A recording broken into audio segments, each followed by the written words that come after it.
ข้าพเจ้านอบน้อมพระสงฆ์กราบพระสงฆ์นะโมตัสสะภะคะวะโตขอนอบน้อมแด่พระผู้มีพระภาคเจ้าพระองค์นั้นอะระหะโตซึ่งเป็นผู้ไกลจากกิเลสสัมมาสัมพุทธัสสะตรัสรู้ชอบได้โดยพระองค์เองนะโมตัสสะภะคะวะโตขอนอบน้อมแด่พระผู้มีพระภาคเจ้าพระองค์นั้นอะระหะโตซึ่งเป็นผู้ไกลจากกิเลสสัมมาสัมพุทธัสสะตรัสรู้ชอบได้โดยพระองค์เองนะโมตัสสะภะคะวะโตขอนอบน้อมแด่พระผู้มีพระภาคเจ้าพระองค์นั้นอะระหะโตซึ่งเป็นผู้ไกลจากกิเลส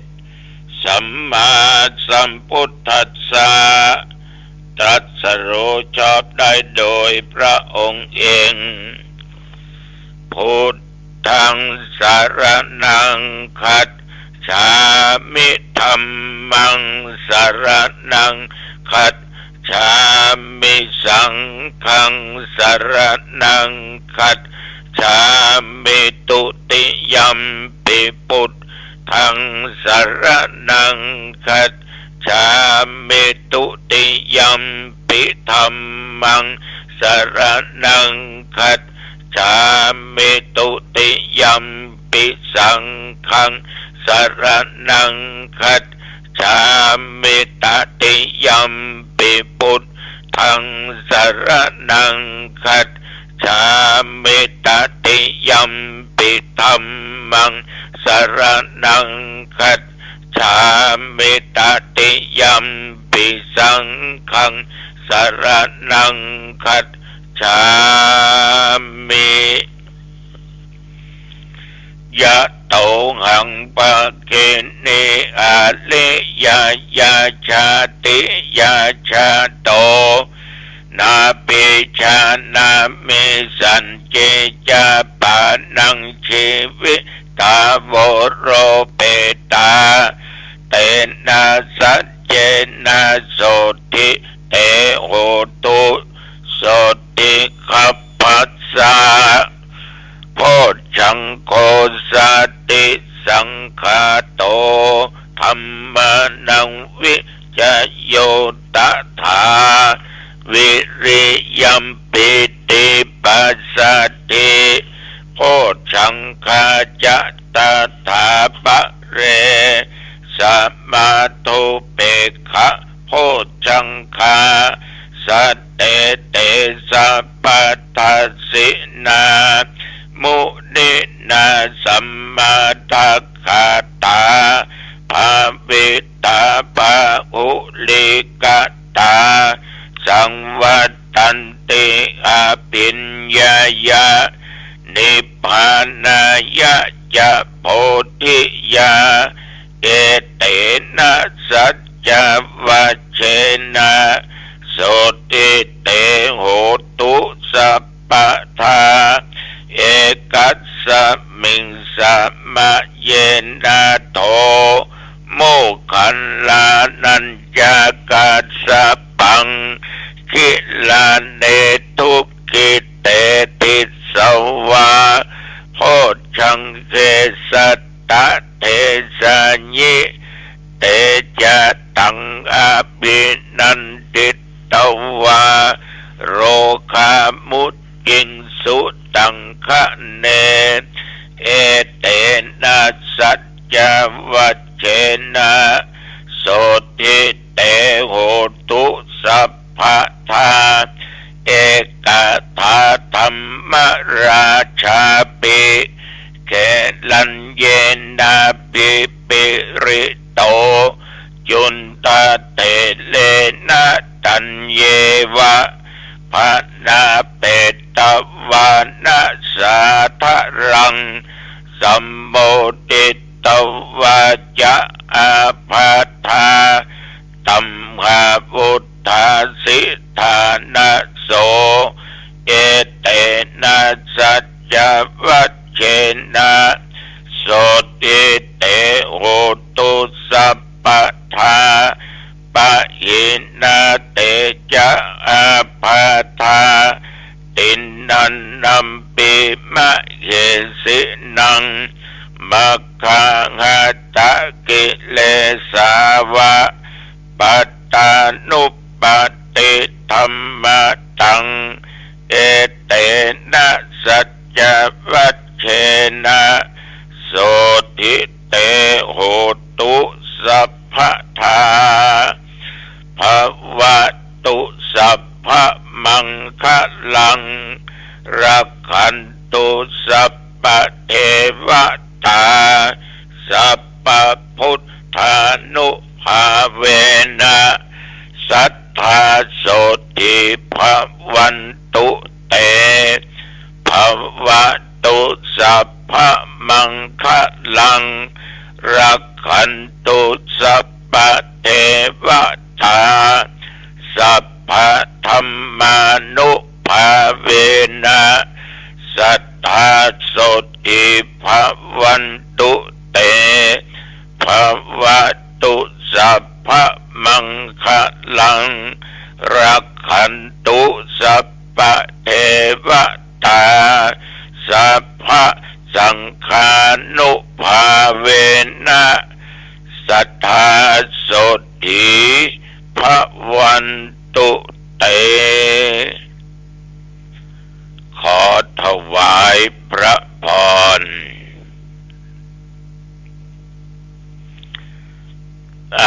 กรมอุตุได้ประกาศบอกว่าตั้งแต่เมื่อตะวันวามาจนถึงบัดเดี๋ยวนี้วัดหนองตองและใกล้เคียงนั้นไม่มีฝนตกลมก็อยู่ตามปกติแต่อากาศร้อนแต่ว่านี่บอกว่านะที่นี่มันว่าตกที่อื่นมันอาจจะตกก็ได้เพราะทุกสิ่งทุกอย่างมันไม่แน่บุญร้อนบุญหนาวบุญหนาวบุญร้อนอุณหภูมิ23 องศาเหมาะวันนี้นะก็ออกไม่ออกญาติโยมท่านผู้ฟังทั้งหลายตั้งแต่เจ้าตะวาเนี่ยกินเข้าง่ายแล้วตะวานี่ก็ตึมไปไหนอยู่ในวัดในว่านั่งปั่นปอนเขามาตานกันเข้าวันเกิดพ่องผีตายเก่าเน่าเมินพ่องหมาแมวก็มีเดี๋ยวนี้ได้กินเดี๋ยวก็หมาก็แมวตายหรอกเพราะคนอมเดี๋ยวนี้มันฮักหมาฮักแมวกันสาธุยินดีครับยมเนอะฮักสัตว์แบบว่าสัตว์เดรัจฉานสัตว์มนุษย์แมวตายเขาก็ตานกันเข้าหมาตายเขาก็ตานกันเข้าบางคนนะเรื่องแต่นะยังบังสกุลเต็มกรรมตุลงเจ้าหมาข้าเจ้าตายเจ้าเลี้ยงมาได้2 ปีปลายละมันถูกรถชนแล้วไปปล่อยไม่ยังก็เผลอไปเจ้าก็นึกว่ามันจะบรรล่นออกไปถนนรถเลยชนมันตายเอาจะปังสกุลได้ก็เจ้าตุลุงธรรมาก็ตอบทันทีว่าได้ไม่มีปัญหาญาติโยมอาจจะคิดในใจเนาะบางคน บางคนนะทุกเจ้าในกินเบียร์ก็หมาก็แมวพวกนั้นนะตานกันเข้าย่ำพอนยมบังสกุลตัวแทนเขาคุดฝังเรียบร้อยก็ไปบังสกุลบางคนยังตานทำไปหานะตานทำไปหาหมูไปหาหมาแมวมีคนเปิ้นเป็นพ่อกาจินหมูแต่เปิ้นไม่ได้ฆ่าหมูนะทอดกินหมูขายพัดโลไข่หมูทำอาหารเกี่ยวกับกินหมูขายเป็นประจำเปิ้นมานึกว่าได้ดิบได้ดีถึงวันเนี่ยพอกาอาหารแล้วก็มีเนื้อหมูถือว่าหมูมีพระคุณต่อเขาแล้วเขาก็ตึมได้ค่าไปซื้อมาเปิ้นดึงเอามาขายทำร้านยำต้องบอกกันเนาะเลยมาตานกันเข้ามาใดในส่วนหนึ่งตานหื้อหมูเขาก็ว่าดีเพราะคนเอาอย่างน้อยก็นึกถึงสิ่งที่ตัวเองได้อยู่ได้กินบ่ลืมบุญบ่ลืมคุณเปิ้นก็ไม่ได้ตานปะปนกับพ่อกับแม่กับญาติวงศาที่ตายญาติโยมทว่าเช่นเดียวกันตานหื้อมาตานหื้อมาแอมคนตานไว้กับตนกับตัวไปหน้าเพราะเป็นวันเกิดโยมวันนี้ถ้าวันเกิดปั้นนี่จะทานจะมีน้ำจะมีข้าวสารแล้วก็จะมีน้ำยาทำความสะอาดในห้องน้ำสังเกตดูทุกปีจะเป็นเนี้ยเปิ้นว่าจะไปกั้นไปอยากได้ไปอดไปอยากมีข้าวมีน้ำกินนี่เนาะก็ถือเคล็ดอย่างนั้นห้องน้ำเป็นที่เปื้องทุกข์ต้องทำความสะอาดมันเนี่ยคือความคิดความอ่านของคนเราเนี่ยมันก็ไปคนละอย่างฉะนั้นตะวาก็นั่งปั่นปอนจนฉันเข้ามือตอนมือเพนกินข้าวตอนแล้วก็ตึมไปไหนนั่งอยู่วัดก็มีญาติมีโยมเพิ่นได้โทรมาว่าหลวงพ่อวันที่17นี้หลวงพ่ออยู่กับเจ้าก็ตอบว่าตอนเจ้าจะไปอบรมพระอุปัชฌายะที่ดอยสัปปัญญูอันข้าเจ้าเขาจะเข้าไปตานตอนบ่าย2บ่าย3ได้ก็เลยตอบไปว่าได้ไม่มีปัญหาฉะนั้นญาติโยมที่จะไปเมื่อจะไปวันที่16วันที่17ก็ไปตอนบ่ายเนอะประมาณบ่าย2บ่าย3เนี่ยเนอะเพราะวันที่16ก็จะไปวัดดอยสัปปัญญูวันที่17ก็จะไปวัดดอยสัปปัญญูเพราะคณะสงฆ์ภาค7ซึ่งมีพระเดชพระคุณหลวงพ่อพระพรหมเสนาบดีเจ้าคณะภาควัดปทุมกรุงเทพเป็นเจ้าคณะผู้ปกครองพร้อมได้พระมหาเถระคือหน่วยอบรมประชาชนประจำตำบลแต่ละอำเภอเอาผลงานมาเสนอมาให้ดูมาให้พ่อมาให้ก้อยมาจัดบูธกันอำเภอละ1หน่วยงาน3จังหวัดเนี่ยญาติโยมหลาย10เต็นท์ที่จะคนครอบคนครัวไปกันเย็นวันที่15วันที่16เจ้าคณะผู้ปกครองอย่างธรรมาภาพก็จำเป็นต้องไปเพราะเจ้าพระคุณสมเด็จพ พิ่นจะมาเป็นองค์ประธานเปิดป้ายอบต.ที่วัดดอยสะปัญญูก็จะมีการประชุมกันโดยเกี่ยวกับกิจกรรมกิจการงานคณะสงฆ์ฉะนั้นวันที่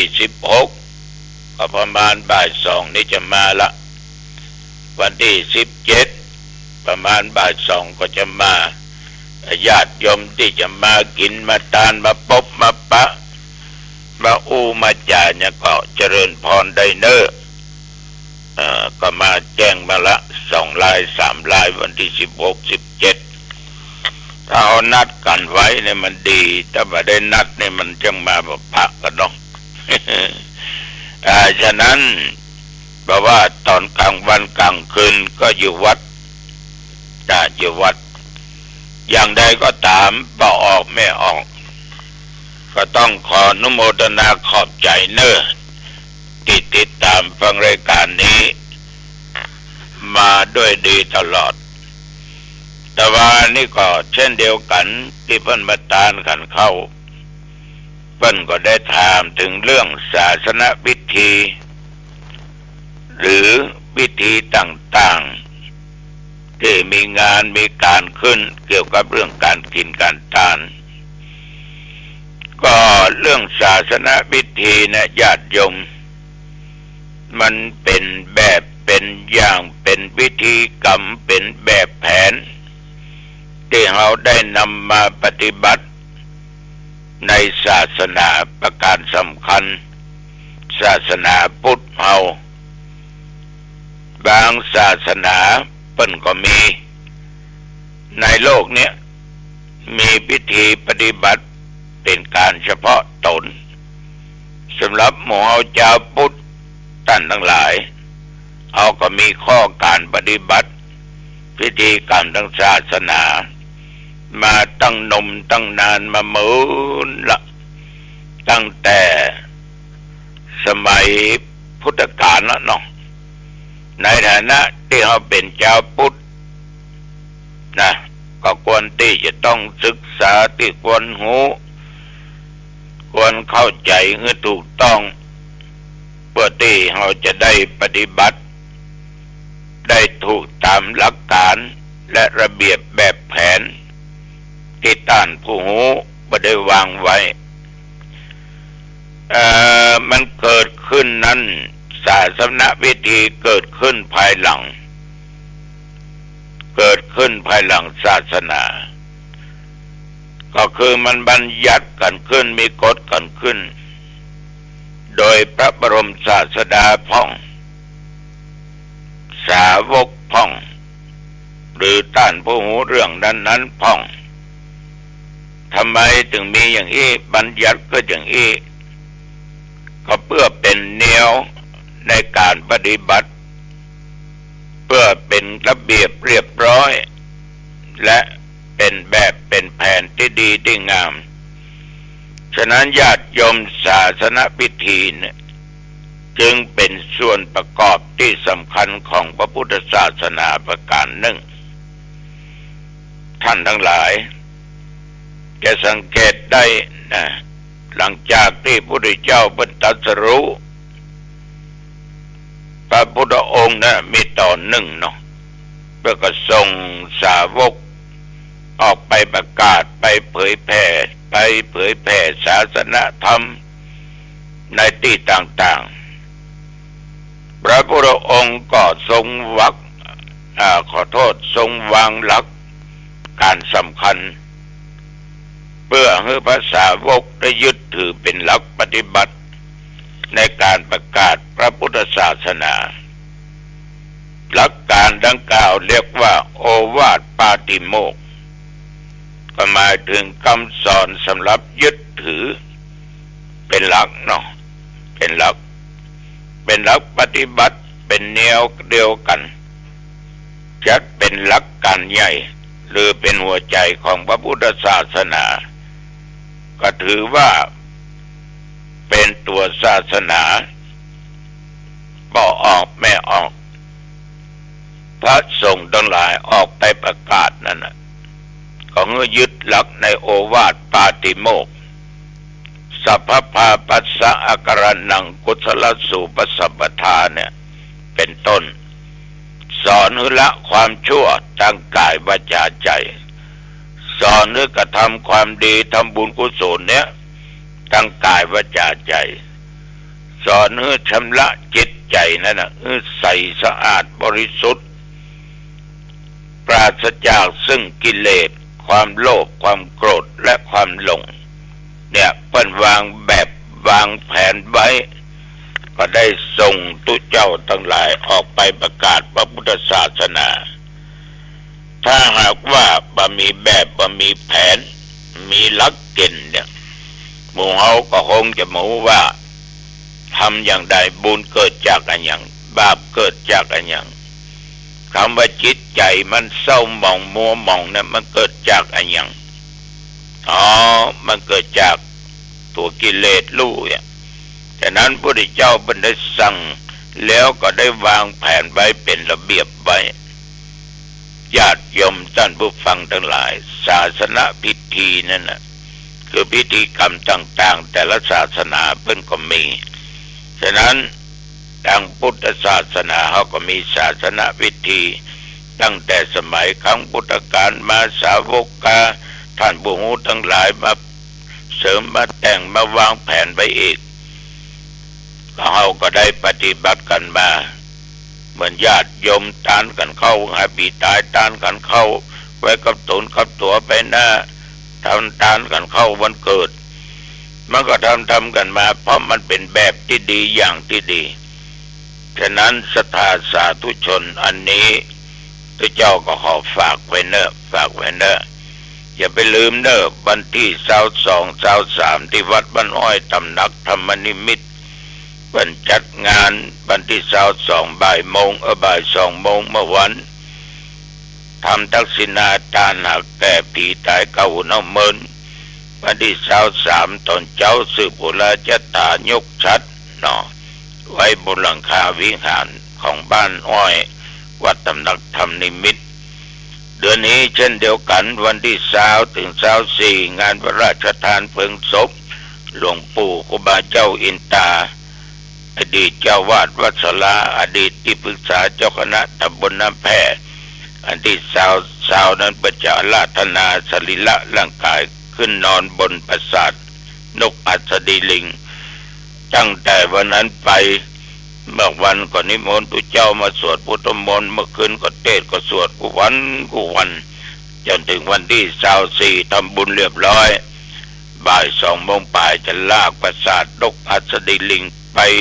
พระราชทานเพลิงศพกันที่สนามกีฬาของเทศบาลน้ำแพร่จึงขอประกาศญาติโยมรับทราบเนอเอาละวันนี้จ่าไปมาเวลาพอสมควรเนาะอายุวันโน